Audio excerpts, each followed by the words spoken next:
Chairman of the Insolvency and Bankruptcy Council of the ASSOCHAM. It is my honor and privilege to be here amongst this very erudite and august group.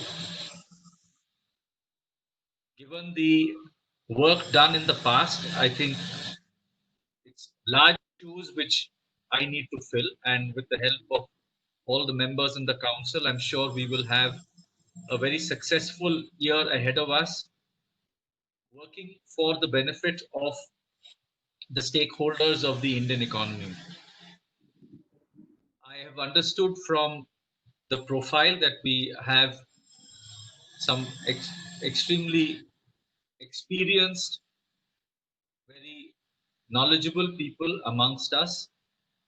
I warmly welcome all of you and to all participate to whatever extent you possibly could. The more, the better. We have a varied group. We have bankers, we have lawyers, we have industrialists, we have people who run and support businesses. We have a set of professionals belonging to the Chartered Accountants Institute, IPs, company secretaries. All in all, I think I'm the only one who is probably an outsider. I partially wear the hat of government, and in my current role as MD of National E-Governance Services Limited, I am running the information utility under the IBBI. So it's a pleasure. I have met several of you. We have familiar faces here. I think I don't need to reiterate and re-emphasize the fact that it is patience and forbearance that we all need to exhibit during these very difficult times.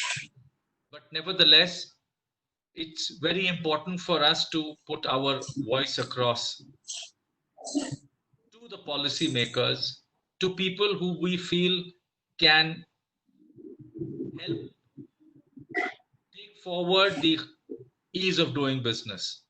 At the end of the day, IBC actually has been a game changer. I personally was a little, disappointed with the fact that the IBC has been suspended. I think it's a great resolution mechanism. And I would definitely urge all of you to speak your mind.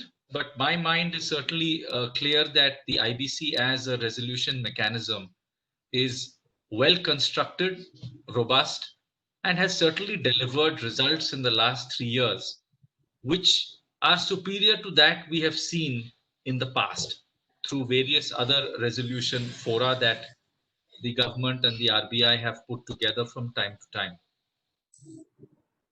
Nevertheless, the philosophy of IBC is still very much there. And we still have, I think Dr. Sahu was telling us that there's about 8,500 cases which are pending for admission prior to March 25th. And that cutoff date is now a very important cutoff date. So cases which are there for resolution, they'll certainly go through. And I think we'll still see a lot of activity within the halls of NCLT. Maybe this time will also help us reflect, and I'm saying us as in the people who are more deeply entrenched in the ecosystem of IBC. Maybe the IPs would end up taking far more practical decisions. Maybe resolution applicants would come with probably a better resolution plan. I think it's a time where all of us have needed to introspect and re-understand the business ahead of us. We certainly want to carry forward the philosophy of IBC, which is really about creditors coming together and hammering out the best solution. And in this, I think what really we all would like to do is have more information, have more evidence, the more information we have about a particular entity that needs to go into resolution, the better it is for all the stakeholders concerned. There have been some very significant steps taken in the past by this particular council in its ability to try and influence and modify policy towards the mutual betterment. And I think I would be very happy and urge all of you to speak about what are the possibilities. And I am, for one, a person never to rule out any possibility, however absurd it might sound today. You don't know what the future holds, and you don't know how simple thoughts might end up becoming very good policy inputs. So we have about an hour ahead of us. I will therefore invite each one of you to introduce yourselves. And when you do so, kindly spend 2 minutes giving us what are those absolutely critical viewpoints that you feel must be taken forward in under the aegis of this particular council. So be aware of the time is my only request to all of you. We all would like to have our say, and we will all be given the opportunity. I think we are roughly maybe about 20 odd people. So we have about 50 minutes, maybe stretch another 10 minutes. So you could all take about 2 or 3 minutes to uh, give your wholehearted views and frank opinions on where we go forward. Mr. Anil Goel is my very eminent co-chair, and I'm extremely happy to have him in this council. He's a person who all of you must be knowing, has a tremendous insight, and actually on the ground, one of the most practical insights and experiences that a professional could have. So let me hand it over to Anil Goel, and then we will follow a particular order. I don't know how to handle that order, but maybe we could all speak one by one. Whoever sort of starts first, maybe the others will let them speak, and I'm sure we will cover everybody today. So thank you very much for all of you to have come here for this first meeting, and let's kick it off and give it our best. Mr. Anil Goel, thank you. Thank you, Mr. Raman. And see, before I say anything, I would like to welcome my new chairman of ASSOCHAM National Council for Insolvency and Bankruptcy, Mr. S. Raman, IAAS, who is the managing director of NESL, the information utility, the sole information utility in India. He is consented to be the chairman of this council. This is National the Council for Insolvency and Bankruptcy by ASSOCHAM. While I welcome Mr. Raman, I also would like to say that ASSOCHAM has done a wonderful job in this council. It was the first in the country to start spreading around insolvency and bankruptcy. I'm associated with this council right from its inception as co-chairman, and we have done various seminars and we have represented to various authorities regarding various tweaking that was required or the feedback that was required to be given to the government. So everywhere we have participated, and ASSOCHAM has actually been leading in case we see the number of programs that has been organized by ASSOCHAM in the past 3 years. So my 3 years of association with ASSOCHAM in this council as co-chairman has been a wonderful experience, and I'm looking forward to have a much better experience under the chairmanship of Mr. Raman, because he is a person who has actually spent entire his life in the financial services with SEBI and now with IU, and his contacts in RBI, his contacts in MCA, his contacts in IBBI will make our task easier. Whatever feedback you would give us, whatever tweaking that would be required in this law, that can be represented before the authorities, and the context and the knowledge of Mr. Raman would be very, very helpful and would be very, very useful. So we have been doing all this 3 years, and now today we are here to uh, again uh, start on the task of taking this forward. This is a very, very crucial stage for insolvency law in the country, although it is uh, generally understood as being suspended, but to my understanding, it is actually not being suspended. The uh, the potential of insolvency and bankruptcy law would be same, because see, the what we are talking about, suspension is only for defaults occurring after 25th of March. So the after 25th of March defaults, presently we haven't seen how many are these.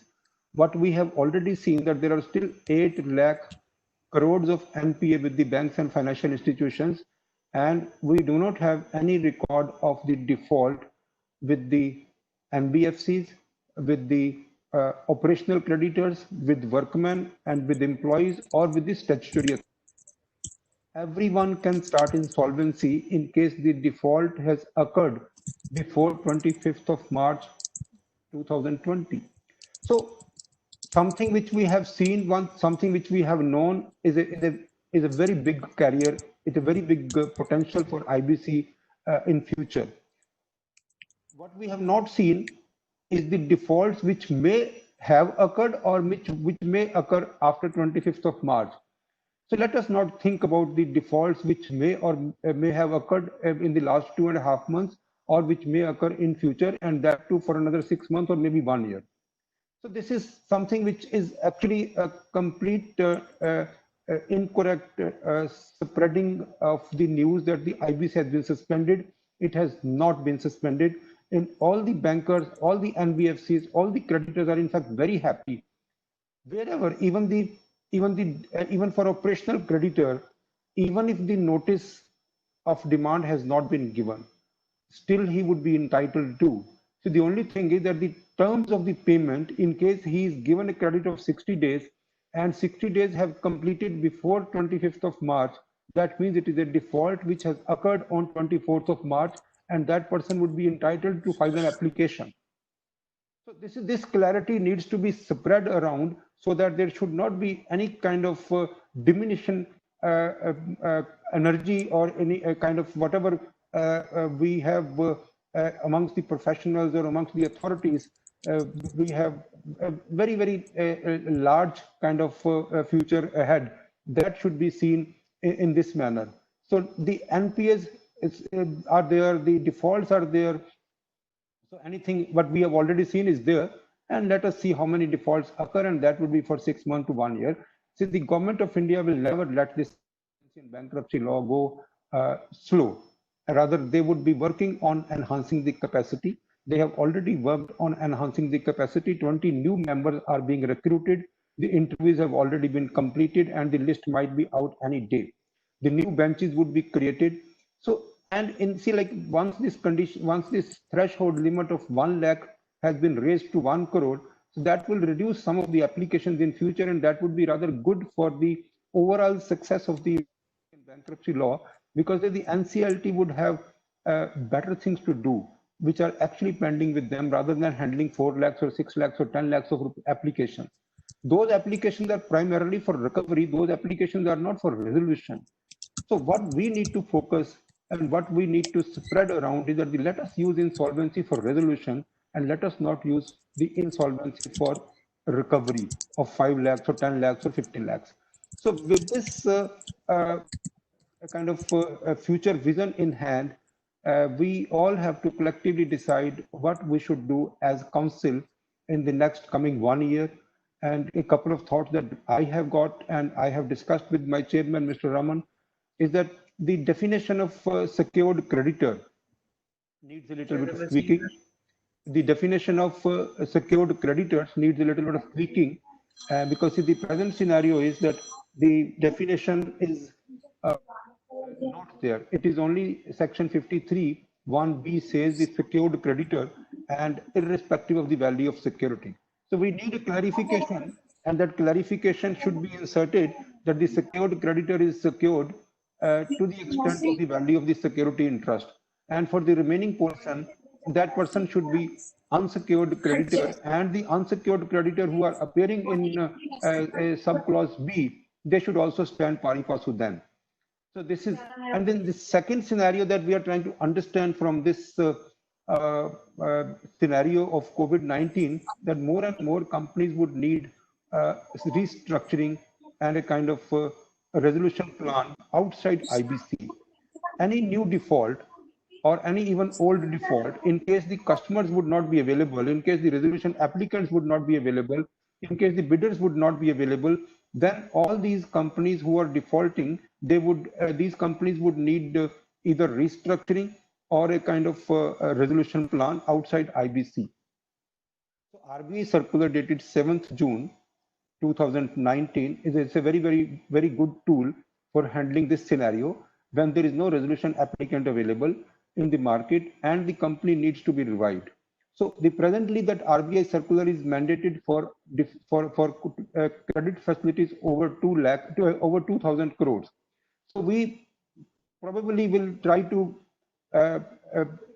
influence the authorities that this particular limit of 2,000 crores may be reduced, so that this facility should be available to all the banks in India, and there should be a common platform and then the common inter-creditors agreement formats, and then the common policies for restructuring.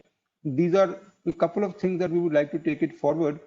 And of course, the very important part is, rather than having, for the time being, rather than having physical seminars, we would actually continue to have webinars. We would have more and more meetings of the council so that we get more feedback from you, and we actually prepare our list and modify our list, wish list from time to time. So with this opening remarks, now I think we can go back to each and every member.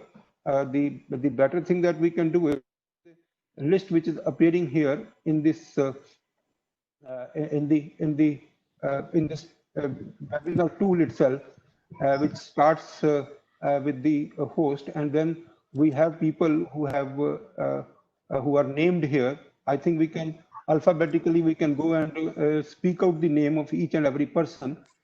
So we would request to consume 2 minutes and give your perspective.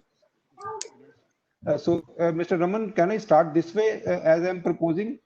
Yes, I think that's a good idea, Mr. I think Ashish Mehta looks as if he's the first candidate coming up here. So please go ahead.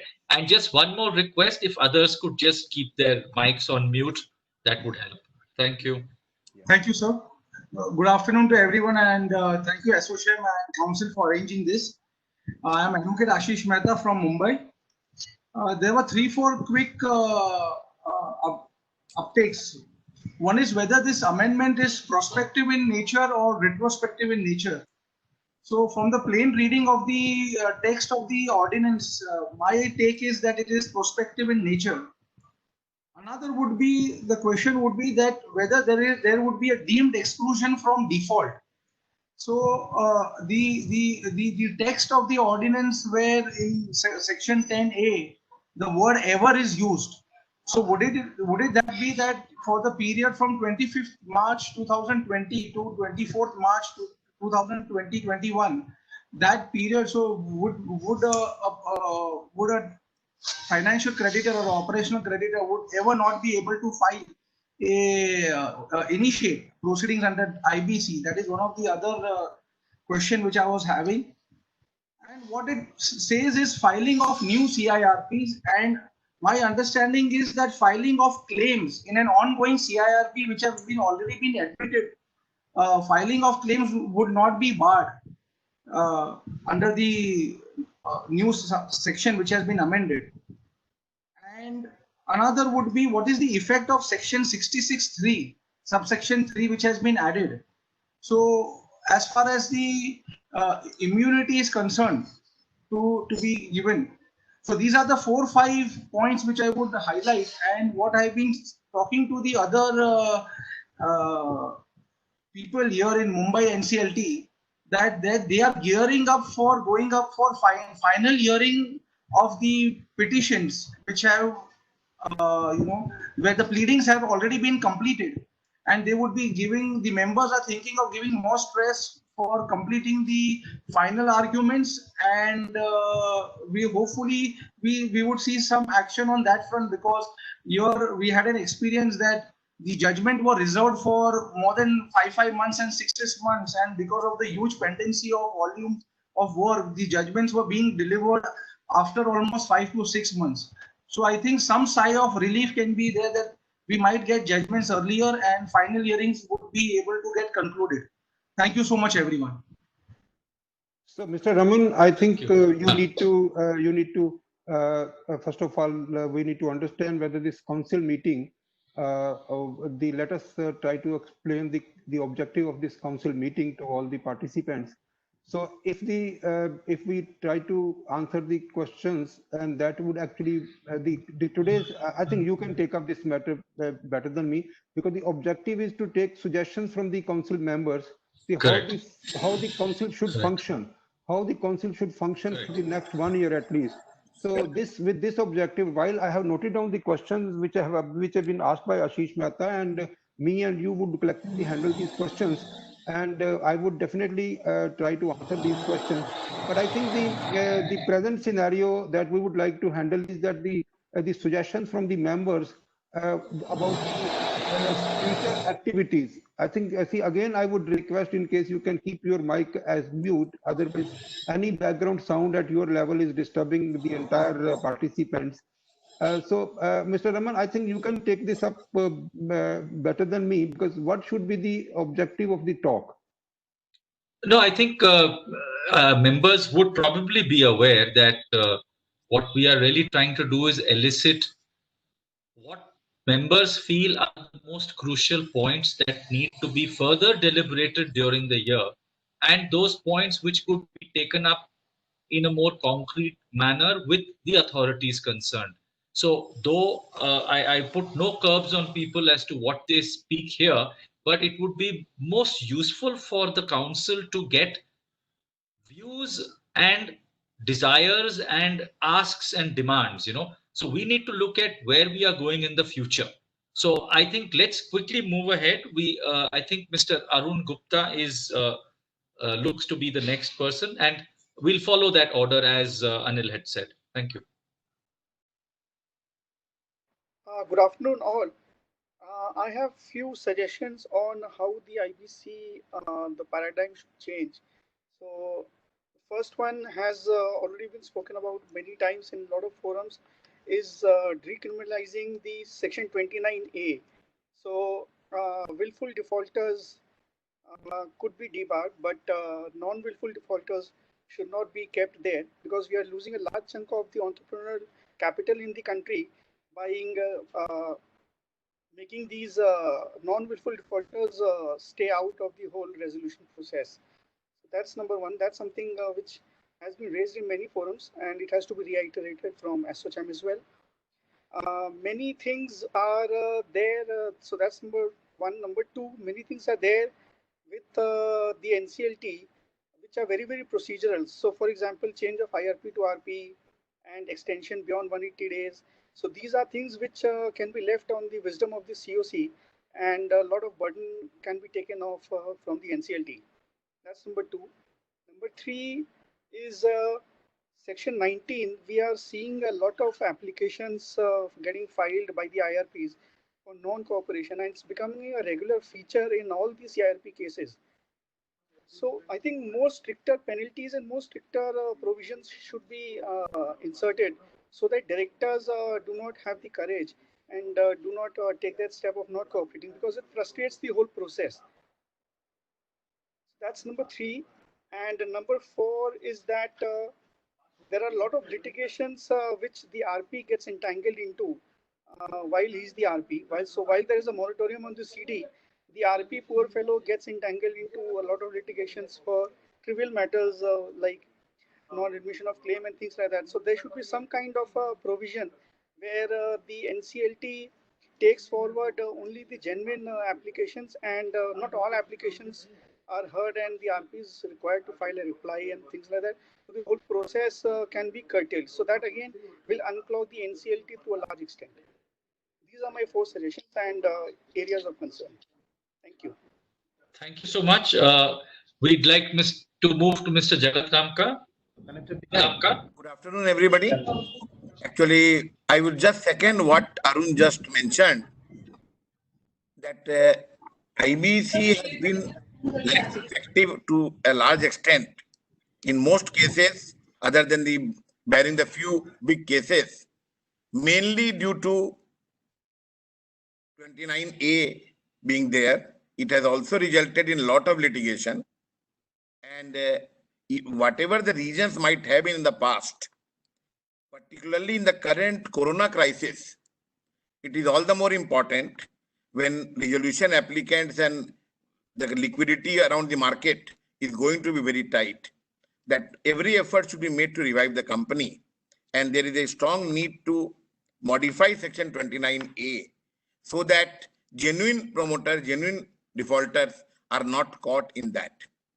Even the Prime Minister in our annual session, his opening speech was that all businesses are not frauds. All businesses are not corrupt. So there has to be, as a council, that is something we should organize a specific program to deliberate on this issue so that various points can come out. Because basic thing of IB code was based on BLRC report, which mentioned the management to be taken into confidence for revival of the company as part of the process. If management are not to be taken away, but that has been changed. So that we need to.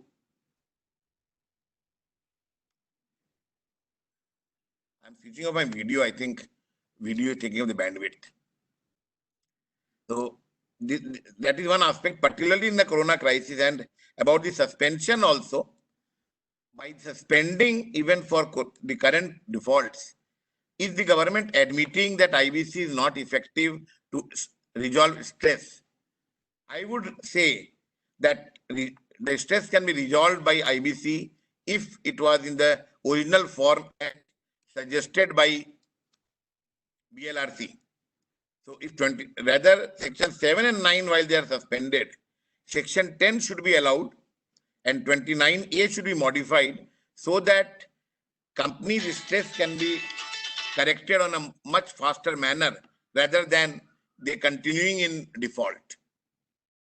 And I can suggest a very strong thing, that to ensure that the companies are not taken away cheap by the promoters, any outside bid, there should be a premium on the promoter's bid to consider. Like if somebody is offering 1 rupee, promoter needs to offer 1 rupee 20 paisa. So that sort of 20%, 25 premium, that would ensure that promoters can't take the money's companies for a cheap. But as a council, I think, particularly coming from SOCM, from an industry perspective, this is one important area. I think both chairman and co-chairman will consider this. Thank you.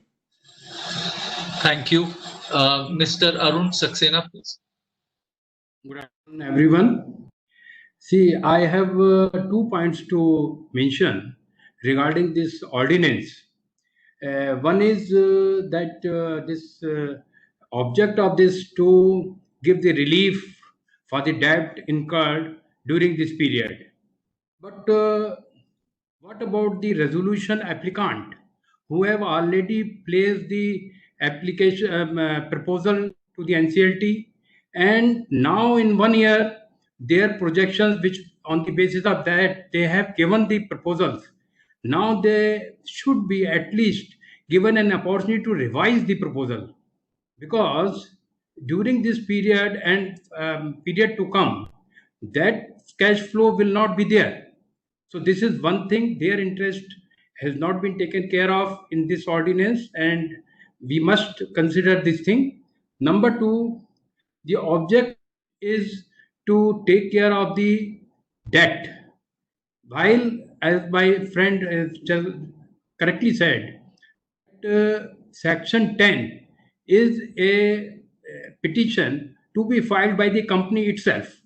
When it considers there is no, they cannot sustain, and there is no, they cannot go ahead with the production or carrying on the business. So for 1 year, they will be forced to run the company as a distress company. So this section 10 petition should not be covered under this ordinance. This is two things I am making note of. Thank you so much. Thank you. Mr. Vinod, please.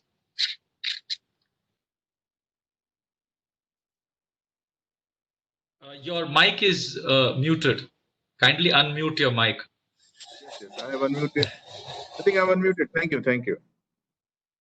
Thanks for giving me opportunity out of turn because I have to go for some other meeting. I have a few points to make. I think one is, of course, how we can make this exercise more meaningful in future. Today, everything is being delegated to a resolution professional in the current scheme of the law. And it is a period of about 330 days. It has been seen by us in practical experience, barring few very good expert and experienced RPs. A good number of them are not able to manage the companies properly, and even they do not remain even a going concern. Can we really think in terms of as ASSOCHAM that ultimately 330 days is a very important period in any company's life, and if 330 days are wasted in whatever manner, it results from a going concern to a non-going concern, or the assets are not handled properly, it has a very bad impact on the entire future revival possibility of that company. So can we think in that the promoters can also continue to actually look after the operations under the supervision of the RP? That means RP can look after the financial as a maybe chief financial officer, or maybe he can even CFO can start reporting to him. So that financial control is there. Even operational control can be supervised by him. But it has to be, the business cannot be run by RPs. RP do not know really how to run business, barring very few of them who are really good, who have 20, 30, 40 years experience. But a good number of them have worked in companies and the things like, and they have experience of accounting or company secretaryship or whatever. They may not have business experience. So second point is relating to the information memorandum. The way it is being given by the RPs currently is, they just, assemble some information available and put it as information memorandum without even going into details. Even if suppose at the initial stage we are able to collect a less detailed information memorandum, I think with another 30, 45 days, it should be the duty of the RP concerned to actually revise that information memorandum by a detailed due diligence process and assimilation of information to the extent possible. We understand his limitation, but to the extent it is possible within the information available with him, this is not being done by most of the RPs. And in that process, decision making is done against the interest of the company, because in the absence of proper information, people are bound to take, give lesser valuation for the company, and it is ultimately financial creditors and other creditors who are going to suffer. Then I think the last point which I like to make is the positive approach, which is needed by the COC as well as by the RP, especially the COC. COCs think even that resolution applicant which is coming to loot the company. The manner and the tone and manner in which they speak is something which is completely non-acceptable. I have a very sad experience dealing with some of the COCs, and they feel that as if we have come as investor. Even I invested personally. Also, I wanted to invest in some companies there, and sometimes we represent investors. Their approach is very negative. I think this we need to really talk with IBBI and really see. And even approach towards promoters is as if the promoter is is a scoundrel. Anybody can become an NPA in life, or somebody who is in business, and treating him as a cheat, that premise among the bankers as well as among the RPs has to go away. I think this is something ASSOCHAM need to take up, that respect of a businessman, as Prime Minister said, that on 15th August, he said those people who are wealth creators, they need to be respected. I will finish there. I don't want to say anything more. And of course, we have very, very learned people like Mr. Anil Goyal and Mr. Arun Saxena, Mr. Arun Jagramka, and many others. We look forward to hear you. Thank you. Thank you. Mr. Manoj, please.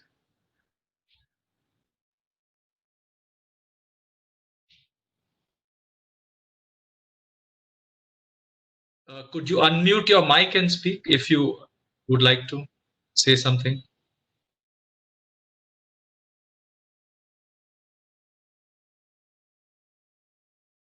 Hello. We can hear you. Yeah, sir, we'll speak later, sir. We are not there. We'll speak later. We are from Sure. UCO Bank head office. Okay, right. Thank you. Then could we move to the next? I think there's a number that's coming on the screen ending 989. So if somebody behind that number would like to share their views. Hello. Yes, please. Yeah, that's my line, I guess. My name is Mansi. I work with an NBFC, and more than inputs, I have two queries because the ordinance, the way it appears now, the scope is little ambiguous from a perspective of a creditor. So I just wanted to understand. So what happens to corporate guarantees which are invoked before 25th March?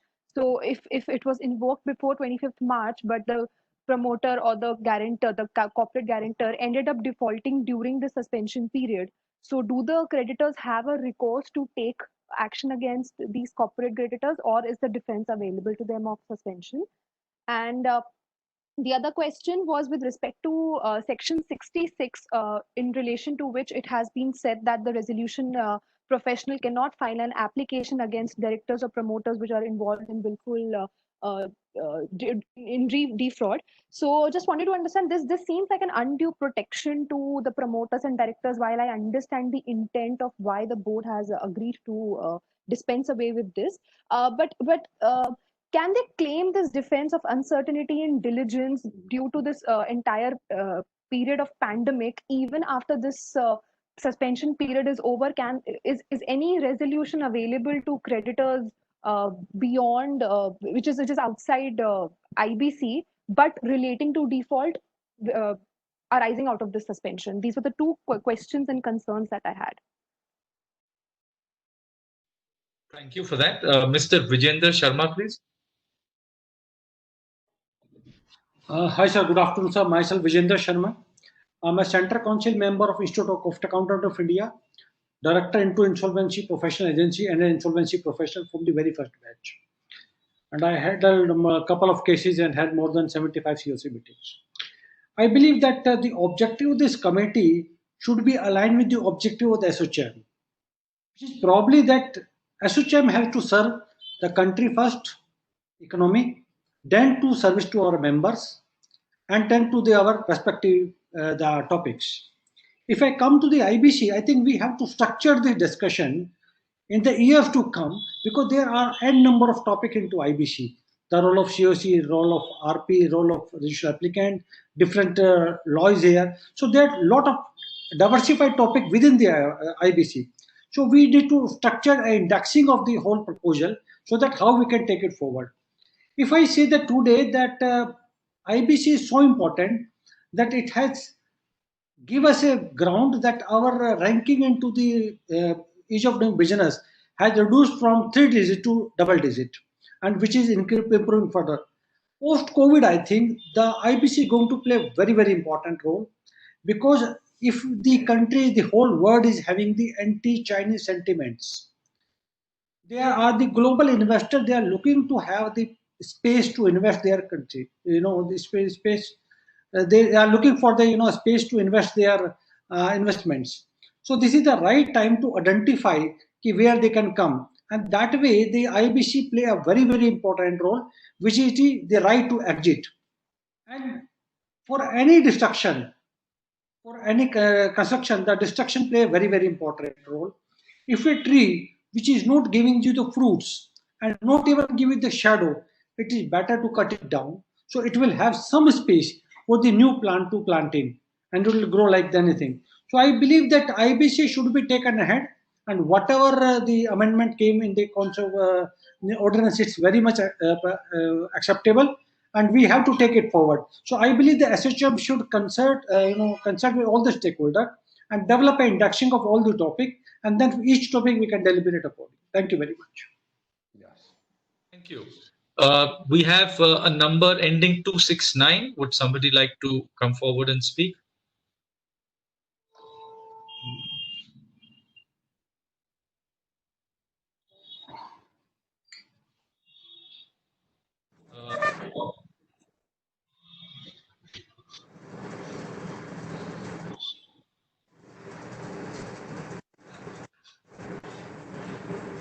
Hello.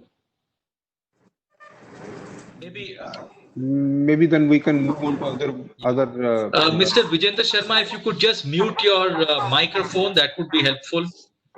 Sir, we are calling from UCO Bank. Oh, yes. Okay, please. It's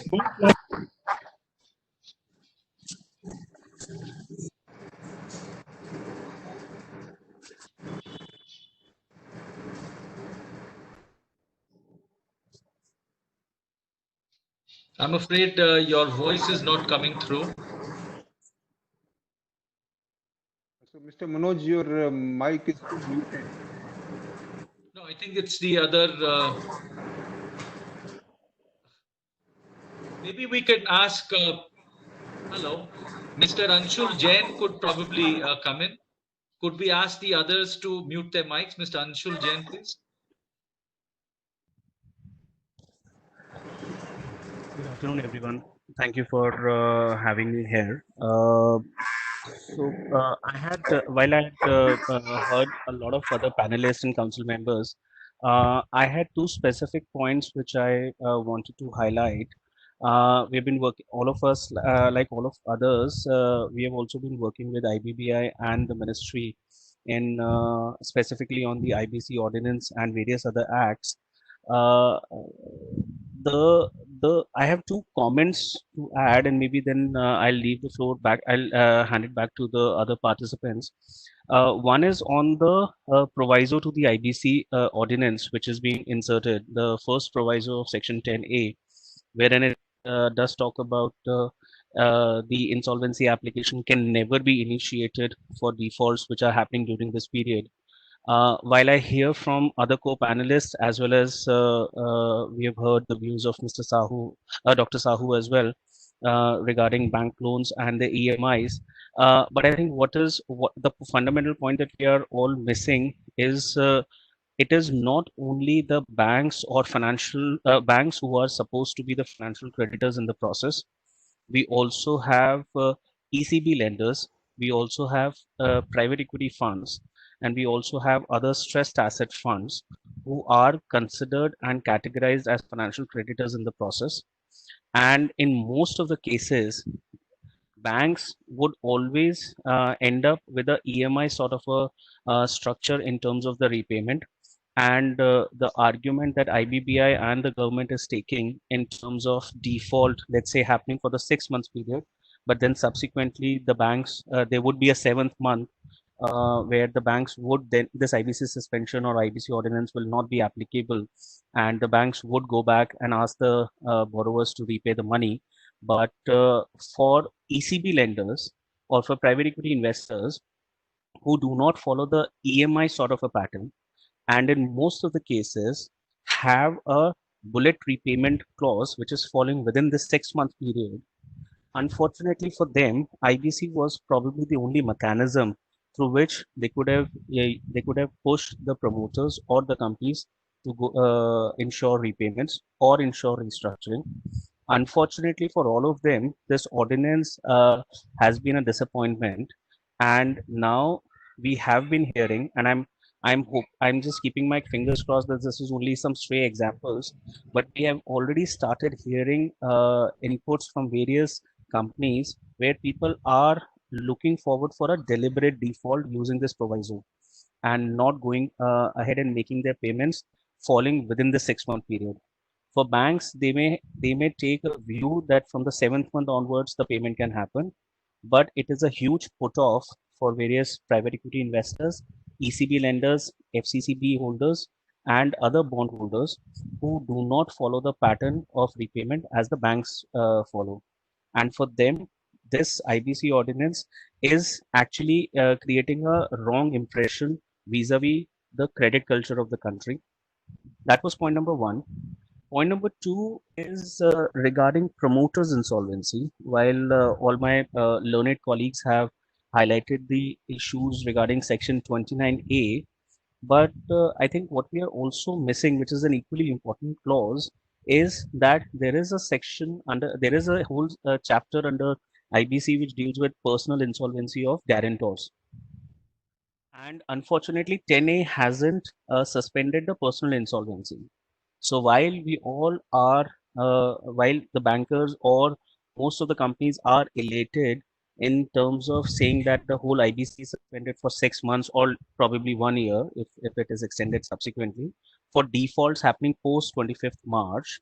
But what we do not realize is that the same banks or the same lenders have also started in last 3 days and will this exercise will actually intensify going forward, seeking insolvencies of the personal guarantors, which is not suspended. And unfortunately, Dr. Sahu on record came, I think, in all his interviews or the views that he's giving out on IBBI forum or newspaper media interviews, that the personal insolvency of promoters is not suspended, and the bankers can go ahead and invoke that. That is unfortunately a huge setback to the very idea of bringing the IBC ordinance. If the company cannot be pushed into insolvency, but the promoter, who's I would say steering the company in these tough times, can be pushed to insolvency or is exposed to insolvency, then the whole purpose of IBC ordinance and suspension is then defeated. I'll rest my comments here. These are the two comments. I'll hand it back to the moderator. Thank you. Can we invite call-in user 2 if somebody is there? Call-in user number 2.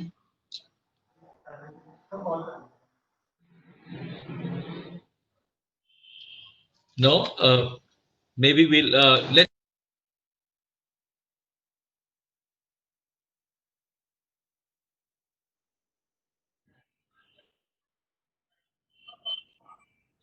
Sir. No, not unmute करना है. Sir. I think Mr. Manoj would like to speak. Earlier No, he sir, said because of UCO Bank, we are asking. Bankers. Excuse yourself. My name is Shiv Kumar. Yes, please. Hello, sir. Regarding. Mr. Shiv Kumar, yes. Yeah, we wanted some. See, some of our accounts has become NPA prior to 26/3. Yeah. Whether I can take this account to IBC? Certainly, we can answer all these questions because what we are doing at this moment, Mr. Ashok Kumar, is that we are trying to collect every information. And I have noted your question, and we will definitely see when we will finally deliberate the suggestion which has come, and what are the suggestions that we can take it forward, and what are the suggestions which we actually have other solution. So at that time, I would be able to answer this questions after taking permission from Mr. Raman. I think for the time being, I think we'll let us complete rather than in case we'll start answering in between, then we will not be able to cover all the participants. That's what is my thought. Mr. Shiv Kumar, any views you have, anything you'd like to express with regard to what UCO Bank or the banking sector might desire further from the IBC, or shall we move to the next person if you have nothing further to say? You can move, sir. You can move to the next person. Chahat Jain, please.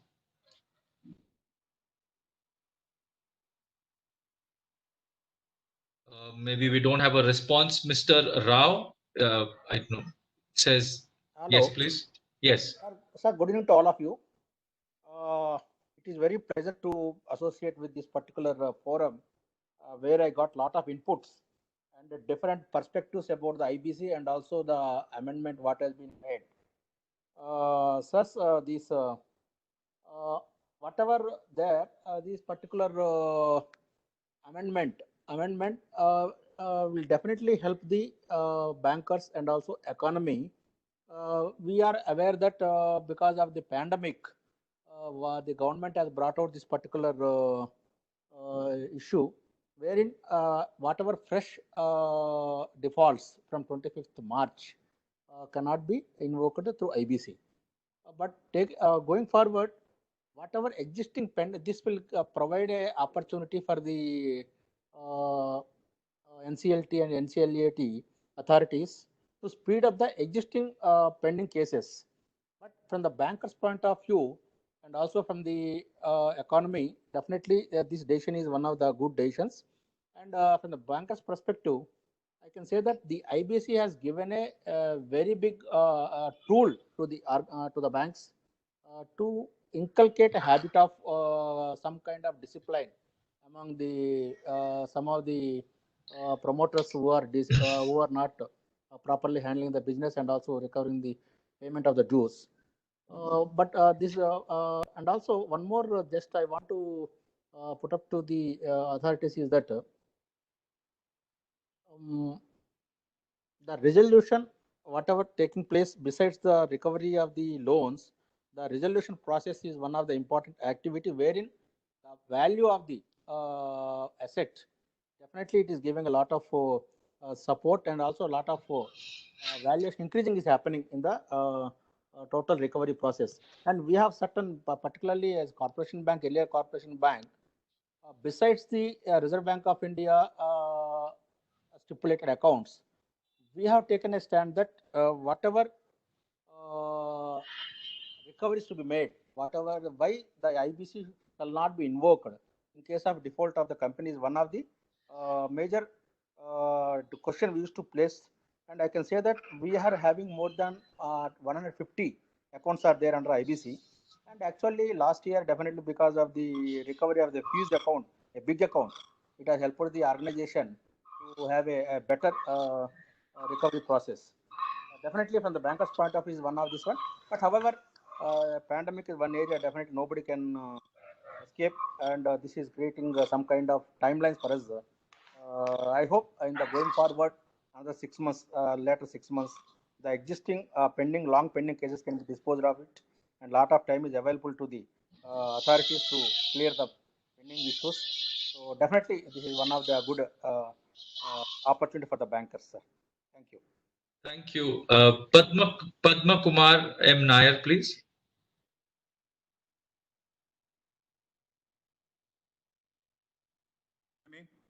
Yes, please. Yeah, Mr. Anil Goyal, I'm Nair from State Bank of India. Yes, sir. I know you, sir, very well. I know you very well, and I'm thankful to you that you are participating to this council meeting. Thank you very much. I'm sorry, I just joined because I had to be with the chairman for some work, actually. So I have a number of suggestions, actually. So now for paucity of time, and this is getting, I can separately send it across to you, Mr. Goyal. I think that would be better. So I think you can send it across to me and our chairman, Mr. Raman, who is also the, because since you joined later, Mr.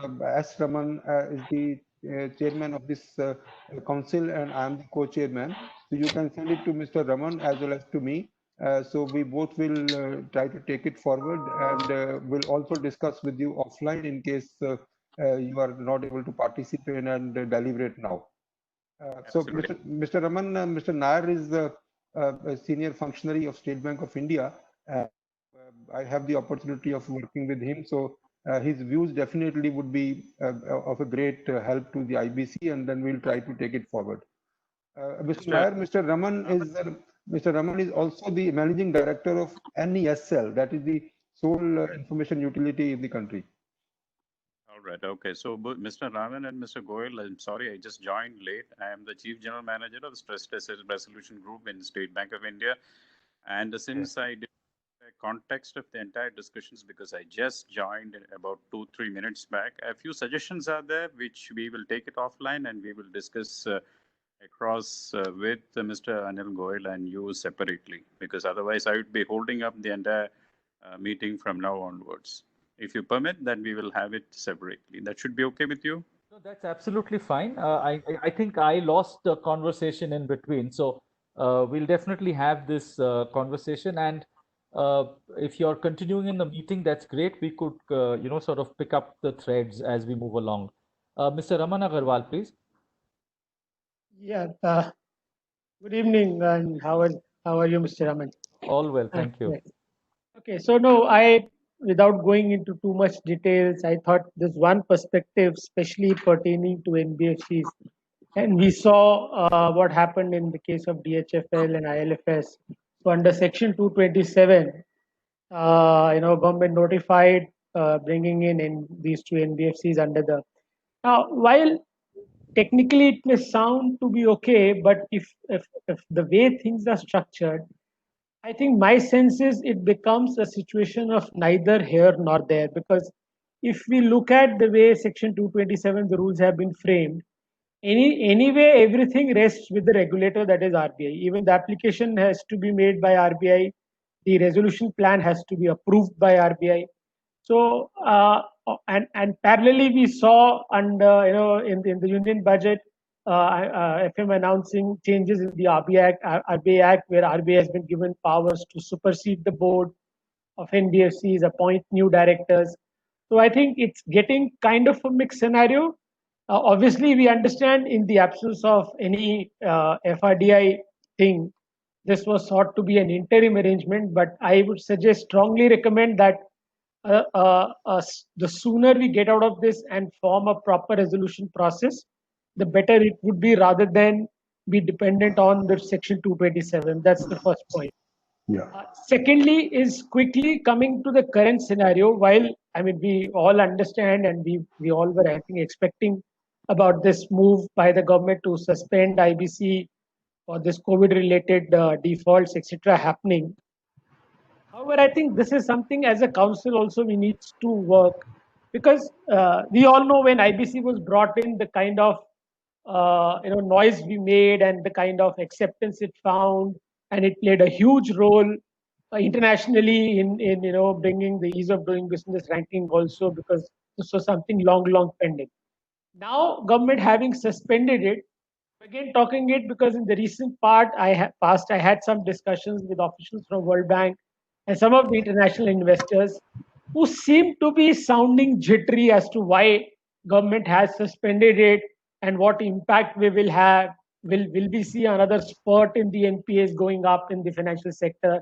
So I think as a council, I think some kind of proper messaging around to ensure that this was required and will not have that kind of a significant effect, which probably some of the international people sitting outside are fearing. I think those 2 points I thought I'll share. Thank you for that perspective. I think we have Mr. Agarwal, Mr. Ravinder Agarwal. I saw his name. And one Mr. Ranjit also, and Mr. Sahil Narula also. So Mr. Ravinder is probably not responding. Mr. Ranjit, would you like to go ahead? Yeah, thank you, Mr. Goel, and thank you for all the members of this. I do not have much to add, just that I want to reiterate the point that Mr. Goel also shared in the earlier part of the session, that a clear definition or an articulation of a secure creditor would be very essential to determining the rights under this IBC process. And the second query I had was on this 6 months period of relaxation post March 25th, which has come through this ordinance. It unfortunately also gives way to some of the non-genuine borrowers also take this as an excuse. People who would originally have a strength to service that debt, but they would probably use this as an excuse. And so maybe any way of trying to have a check and balance of using this buffer period, so as to say, might be relevant for us as we move forward. Yeah. Sure, thank you. Mr. Ravindra Agarwal, I see you there. Please.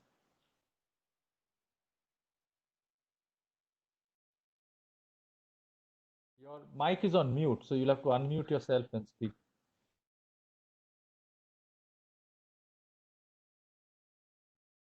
I have to put some, okay. Let me put my earphone.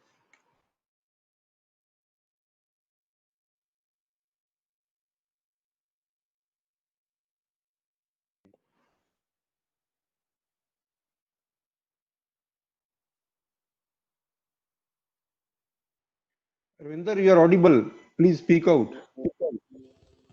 Your mic has been now unmuted.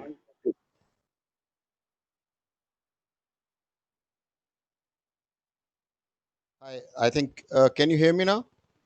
Absolutely good. Hi, Anil. Very well, Ravinder, my dear brother. It's a long time. I'm sorry, I'm in very informal dressing because I just came from somewhere. I just joined. I think meeting it must be almost be getting over. Meeting will not be over before you speak. No. I'm because time was 3 to 4, so I was quite reluctant to add. Please go ahead. No problem. So I'm sorry, I've lost everything. You might have taken a long. I think Mr. Ramanan is there or what not? He's there. He's I'm very definitely much chairing the meeting. we are He's just chairing the getting meeting. views. We are getting views of everybody. So would you like to just share your views so that we'll then complete the first round and then take it ahead? You're taking a views on IBC at the moment? Yes, on how this council should go forward during the rest of the year and what kind of views we should put across.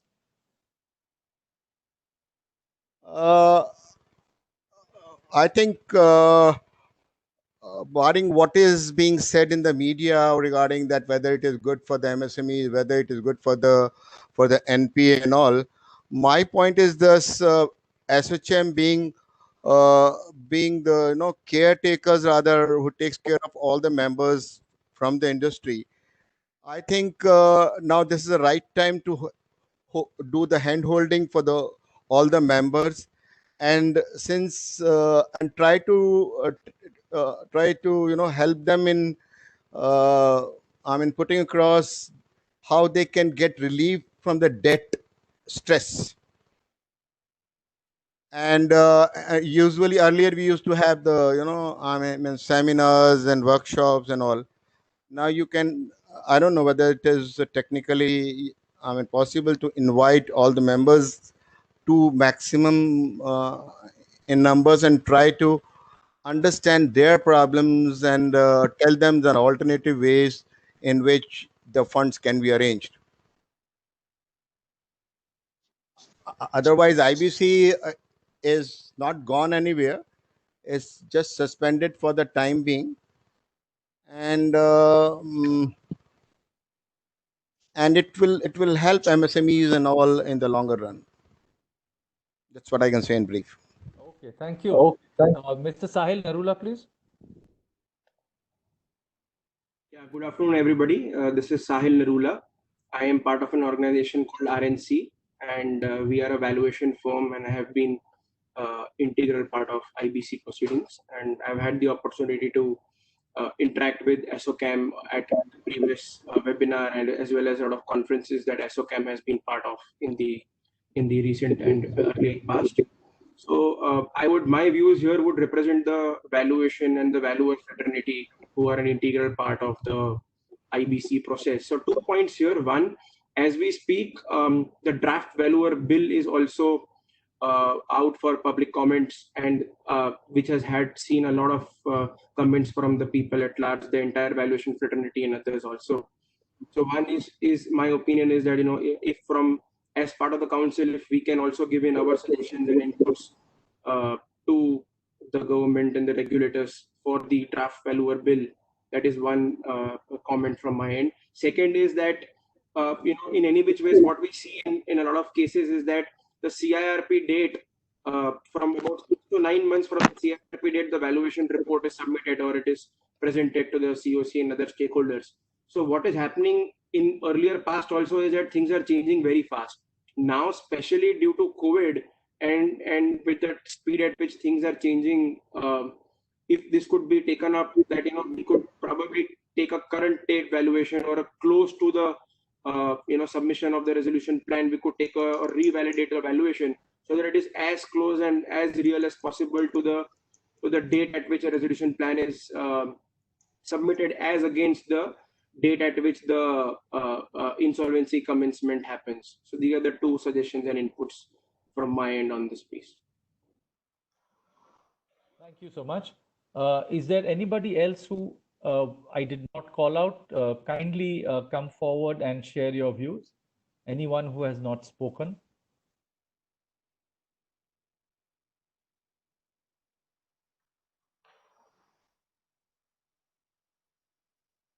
So I take it that we've given a chance to all the members to speak.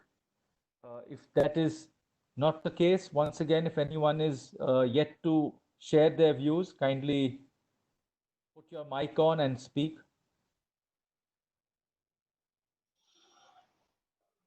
Great. So maybe what we will do is that we've got a lot of views from all of you. We probably can go on for another maybe 5 to 7 minutes. So we've exceeded 4 o'clock, but we'll probably try and close by about 4:15. So as the Secretariat would help us to put the views together, I would also appreciate if any and all of you could write in also, and I'm sure the Secretariat would be sending out emails to the other council members who could not join us today to get views in written. But very quickly, maybe I'll ask Anilji to go ahead and just take up maybe a few of these points so that we can close the session by 4:15. Before I do that, just a last round to any of the members who may still want to say something. If not, then I will hand over to Mr. Anil Goel to wrap it up. I could just add to what Arun here. Yes. I could just add to what Ravinderji made the point lastly, that total suspension of IBC is something that is going against the very basis of IBC. And with all the discussions that we have had in the last 3 years, finally, total suspension means somewhere at the government level and acceptance of the fact that IBC is not delivering what it is supposed to deliver. And that goes back to our original question of 29A, that because of 29A, the basic preamble was topsy-turvy. And in this COVID crisis scenario, the fastest way to resolve would be to allow IBC to operate, Section 10 to be there, with 29A being suspended, and any other safeguard that we need to deliberate, but that goes to the base of, instead of suspending, have it there in a modified form. That's what is required that we can consider again. Sure, thank you. So assuring all of you that we'll take another 5 minutes. Mr. Anil Goel, would you please wrap up the session? So thank you, Mr. Raman. Like I would, first of all, there is some clarification that I think that it is required to be given, because I could understand from the questions that most of the questions actually would be settled in case we clarify certain things as we understand regarding the ordinance.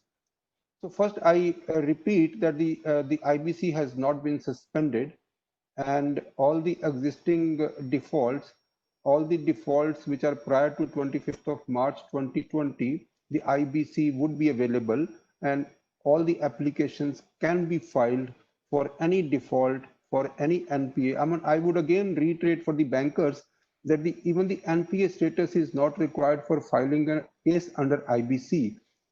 It is only required for SARFAESI action, but not for IBC action.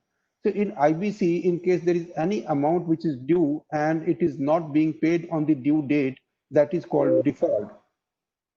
And on that default, in case the default is before 25th of March 2020, then IBC is not suspended. So this clarification, there are questions regarding retrospective or prospective that gets handled, because there is nothing like retrospective, there is nothing like prospective.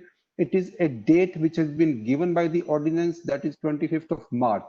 So how to understand a default, that depends on the contract of the loan or the contract of the supply of goods or services or the contract of the employment or any kind of contract. That is what is a default, which is against the contract. That's there is nothing like retrospective or prospective.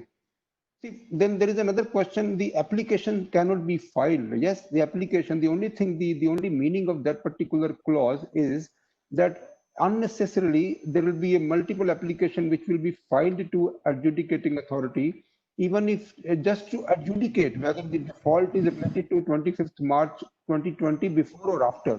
So the ordinance has made it very clear that the application would not be filed. So that means that maybe some powers would be given to the registrar who would understand primarily at prima facie whether the default is before 25th March or after 25th March. So in case the default date is after 25th March, then the registrar would not even accept the application. That's what it means, so that the adjudicating authority is not overloaded just to adjudicate this factor. So that the only meaning of this particular clause is this. So the other question which came is like all those orders which are reserved for order.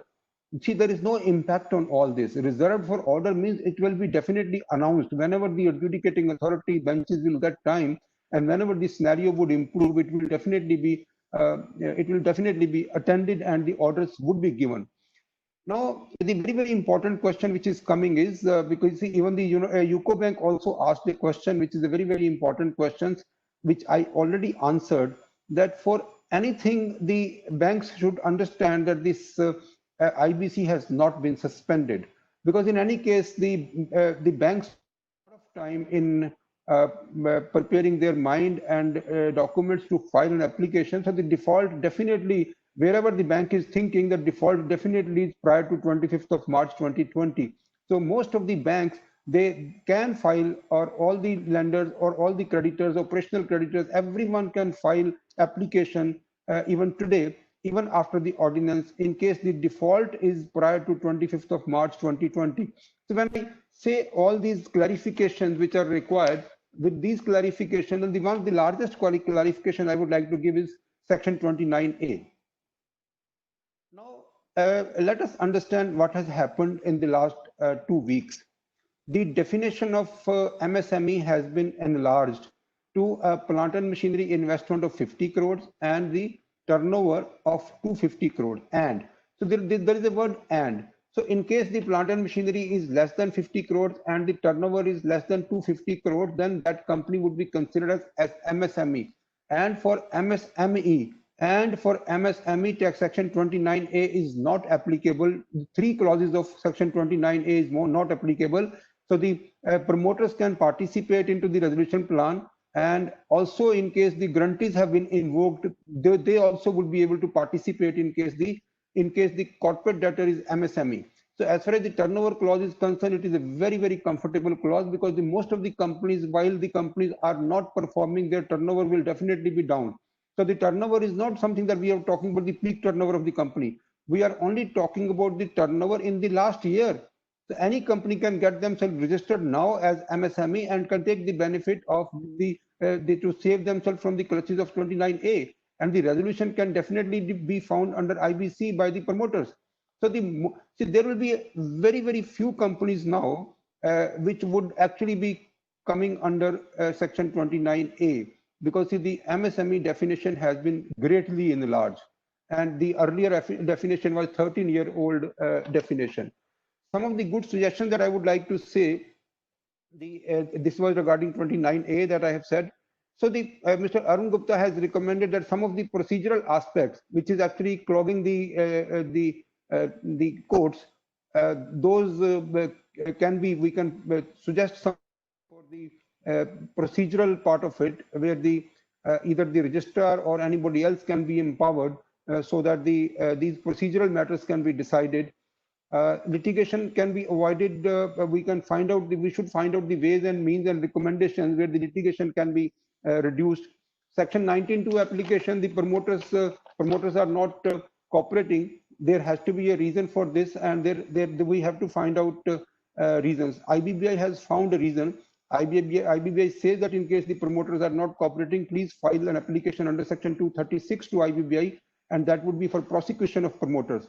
And in case we all start filing these applications to IBBI and the prosecution can be started for the promoters, then the future promoters will not dare to non-cooperation with the RP. So the other suggestions, I would just reiterate the other suggestions. Mr. Arun Jagat Ramka is saying that our businesses are not corrupt. We agree with this. The BLRC objective was also that the management should take a part of it. That also we agree, and that is to some extent it has been met now because MSME definition has been enlarged and MSME has been excluded from the 3 clauses of Section 29A. So now this particular clause is only left for large cases. Other many cases actually have now come out of the clutches of Section 29A.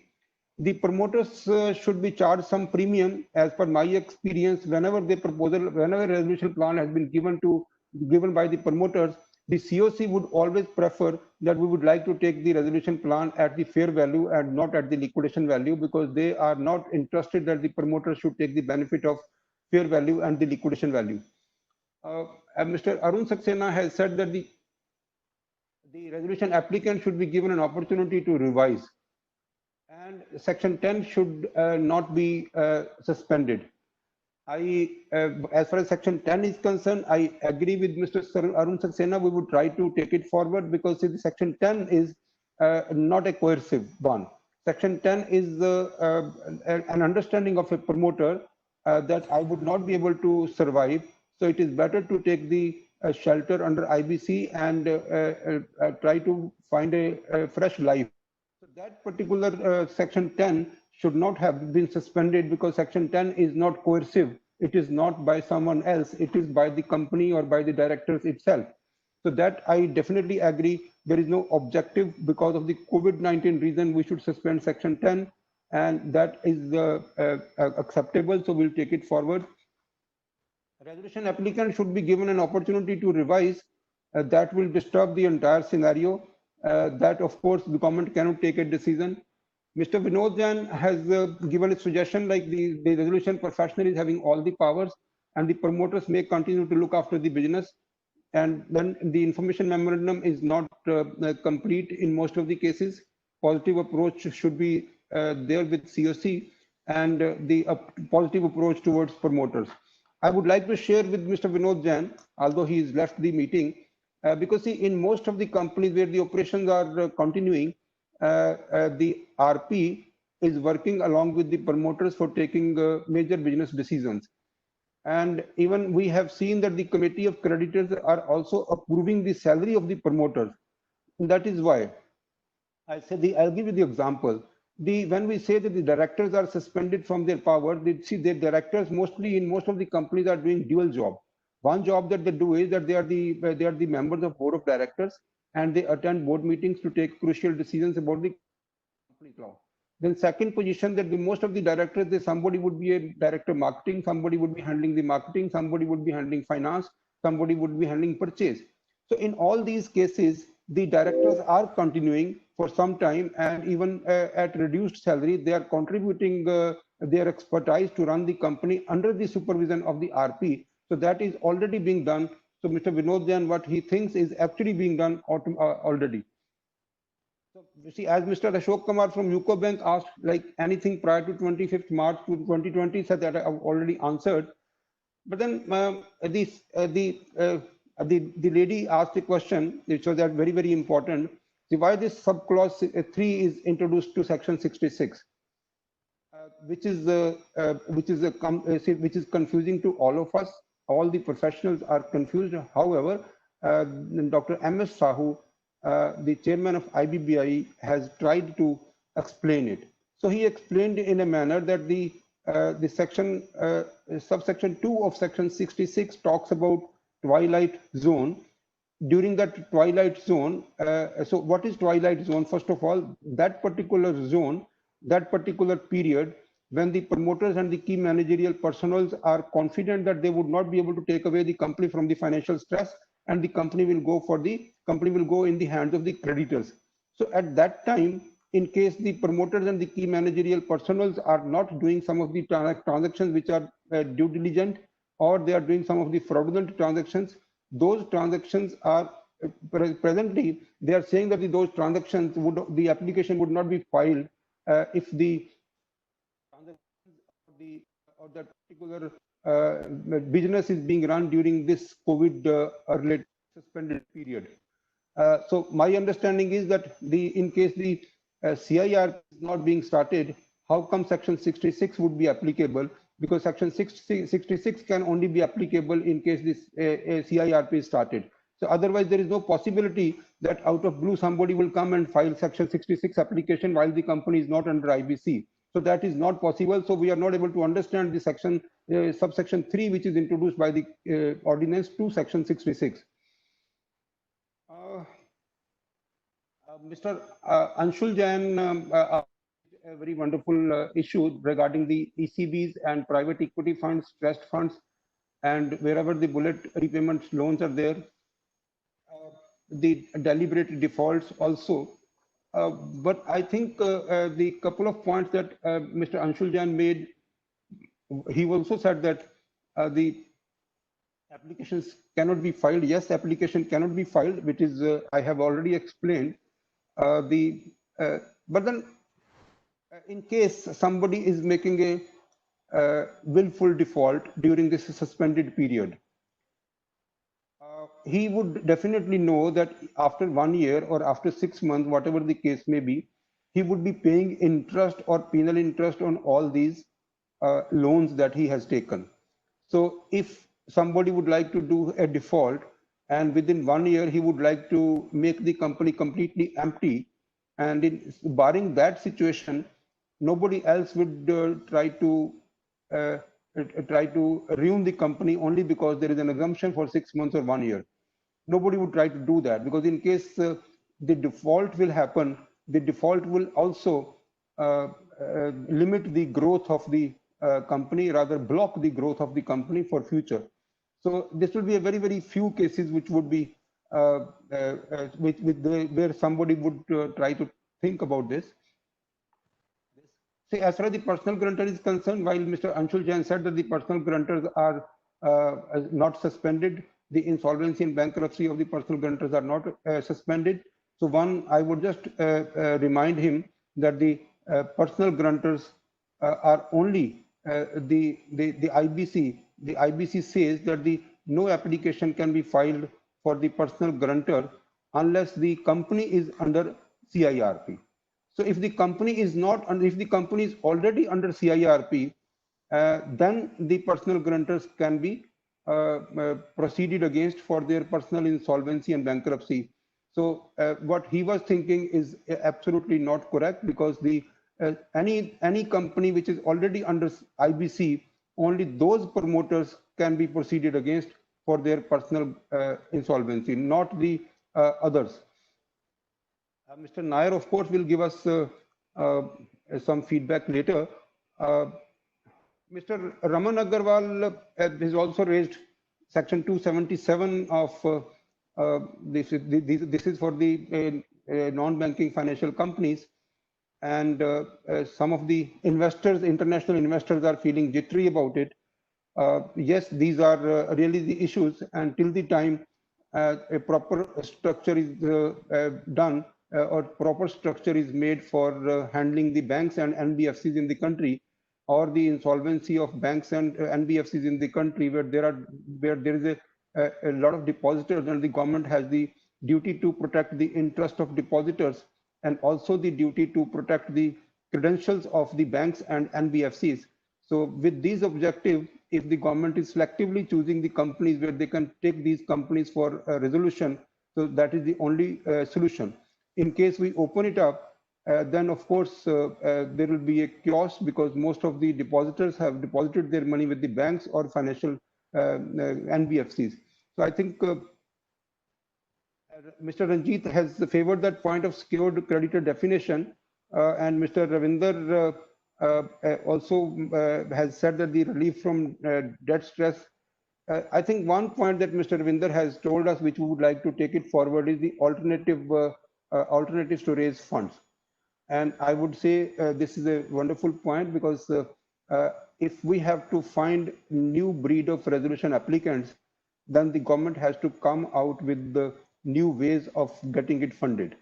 And presently, if any of a person who is an experienced person to run a company if he goes to a bank that I want to take over a company under IBC, the loan application and process is much more than the time allowed under IBC.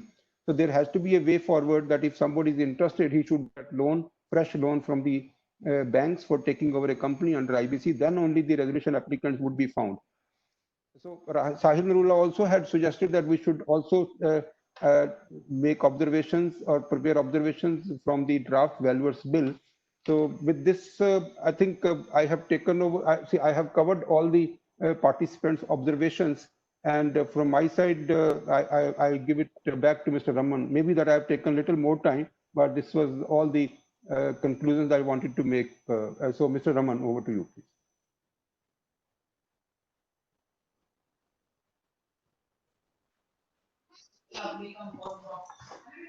Sir, I think Mr. Raman has left. He has left a message in the chat box that he has to leave for another meeting, sir.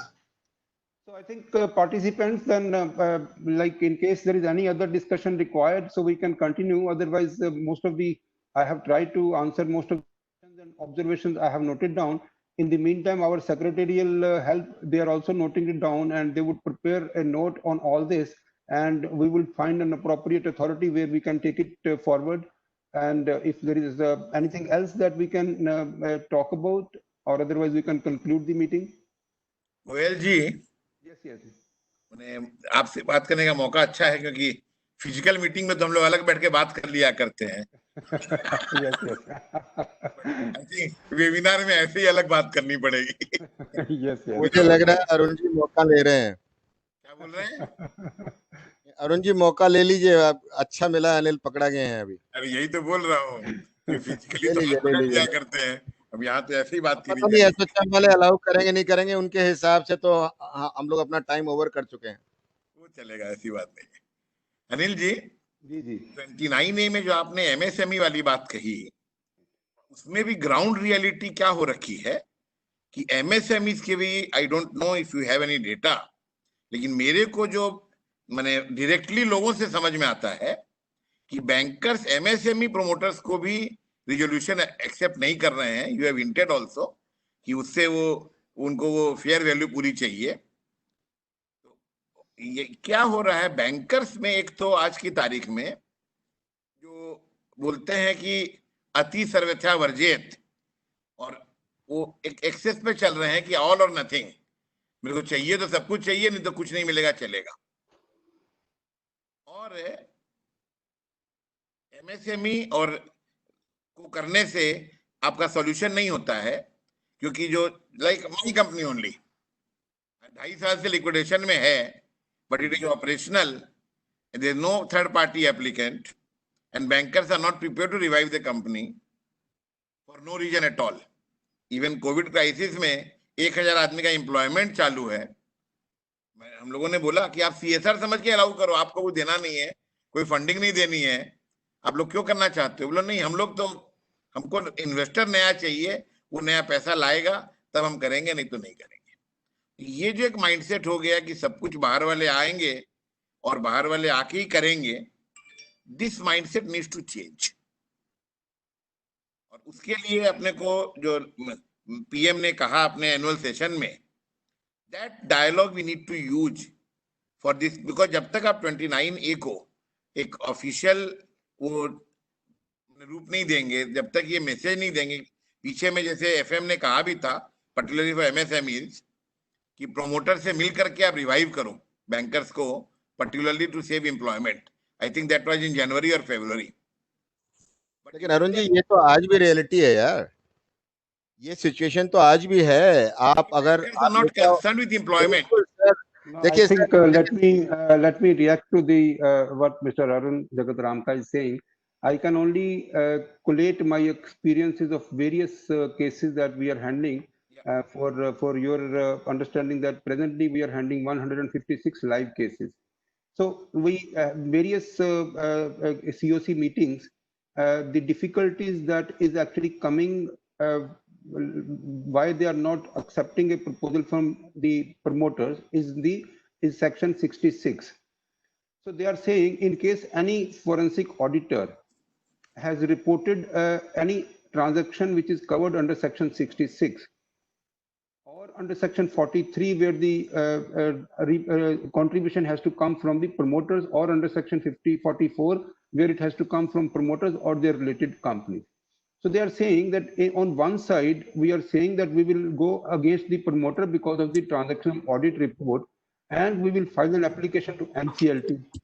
Once the application filed to NCLT is concluded, and if there is a fraud under section 66, any transaction is found, and this particular application will go to IBBI. IBBI will start prosecution of that promoter under section 69. Yes, you are sitting in the COC meeting, and some promoter is sitting in front of you and saying that I would like to take over this company, and they are even feeling that he is giving 10% more than the market. So would you be able to give it to the same person where you are filing the prosecution against the same person? If as a banker I'm filing prosecution against the person, can I trust the same person in handing over the company? No, this is the biggest hurdle. No. You mean to say that in 100% of the cases you have such negative issues where you have to go for those cases?